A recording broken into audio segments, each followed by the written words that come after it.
car vid today as I'm running through town trying to get everything accomplished that I need to get done, and I'm about 15 minutes from being away from my phone for the majority of the day. So I wanted to make sure that I took some time to really emphasize something that I think is very important. As the fall comes to an end, I should say, I want to make sure you guys understand exactly where you need to be going this off season.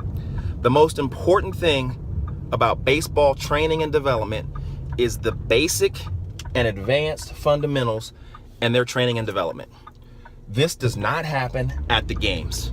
This doesn't happen in tournaments. This doesn't happen in showcases. This doesn't happen in World Series games. This doesn't happen in minor league baseball games. This doesn't happen in professional baseball games. This happens in practice, training, and workouts. So you can work out doing sprints. You can work out lifting weights. You can work out training your ground ball footwork. You can work out training your glove work. You can work out training your swing off the tee. You can work out having BP. You can have practices where everybody emphasizes these things. But what's going on right now is all we want to do is go straight to the test. We don't want to learn our ABCs. We don't want to learn the 1, 2, 3s. We don't want to learn the basic fundamentals of adding and subtracting. We want to just go have a test and wonder why little Johnny can't add 2 plus 2. Well, little Johnny can't add 2 plus 2 because we didn't teach him how to add. We want to go straight to the test and wonder why little Johnny can't spell dog. Well, little Johnny can't spell dog because, well, we did not teach him his ABCs or the sounds of his letters. And that sounds a little harsh, but let's be realistic. We got 4, 5, 6-year-old kids playing tournament t-ball or playing showcase tournaments or on travel teams, and we've yet to teach them the basic fundamentals of how to use their feet to catch a ground ball. We've yet to teach them the basic fundamentals of how to use their feet to catch a fly ball. We've yet to teach them the basic fundamentals of how to use your feet to be in position to throw the fly ball or the ground ball. And now we have high school players who play games and who participate in tournaments and who are looking for scholarships that don't do basic fundamentals. And the question is, what do I have to do to be recruited? How come nobody's calling me? Carl, can you please call these coaches and get them to recruit me? Hey, coach, can you please get out there and call coaches to get me recruited? Yes, we can. And the coach is going to come see them play and is going to say, hey, well, I like this, and this, and I need them to do this, and this better. But guys, we've been playing baseball since 4, 5, 6, and 7 years old.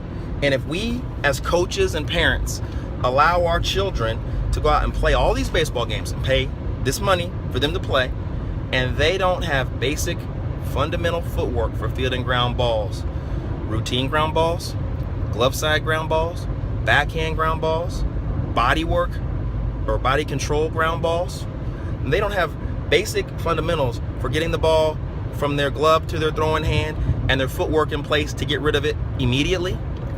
And all they understand is that they're going to go to a showcase and put themselves in a position to throw the ball as hard as they can across an infield or from the outfield. Doesn't matter how long it takes for them to get rid of it. And as long as it says they threw it across the infield 85 to 90 miles an hour, and as long as it says their exit velo was 95 to 100 miles per hour, and then they should get a scholarship, we are failing our players. Our players aren't getting scholarships, real scholarships, baseball scholarships, where they're expected to play based on showcase numbers. They're getting scholarships to places with a bunch of guys who have some showcase numbers, but that doesn't mean they're expected to play. The guy who's going to play is the guy who's getting a scholarship based on the fact that he can flat out play. His footwork works every time. He's in the proper positioning every time. He takes his time to understand where he needs to play based on the swing of the bat. And the majority of these things are learned at practice. And I know that sounds crazy because right now we are in a just all-out war to play as many games as we can and develop our players at the plate versus live pitching. Unfortunately, the majority of our players aren't prepared to play against live pitching 6 times a week because they don't train their bats at a given training time every day. Because hitting, we will both agree, or we will all agree, that is the hardest thing to do in all sports. So them taking batting practice on Thursday night and then having a game for the weekend is not going to be what has them the best prepared. What's going to have them the best prepared is them doing daily work on their fundamentals. I tell my guys, work on it every day. I tell them that because I know they're not going to. Not because I believe they had to go 365 days a year. They need to go 24/7. I tell them that because I know they're not going to do it. So when they take days off and they're consistently going every day, it's okay. When they take 2 days off a week, it's okay. When they start taking 3 days off a week and they start falling off, well, we'll know why they fall off. But we got to have a consistent plan. Now, I'm telling you guys all this to say this, and I'm going to finish. The basic fundamentals turn into advanced fundamentals. Those basic fundamentals of footwork to field ground balls and to throw from ground balls, footwork to catch fly balls and to throw from fly balls, basic fundamentals of working your swing off the tee for plate coverage and for contact area coverage are the ABCs and 1, 2, 3s of baseball. And without those things, we're not teaching baseball. We're basically doing the opposite of what we do to educate our children.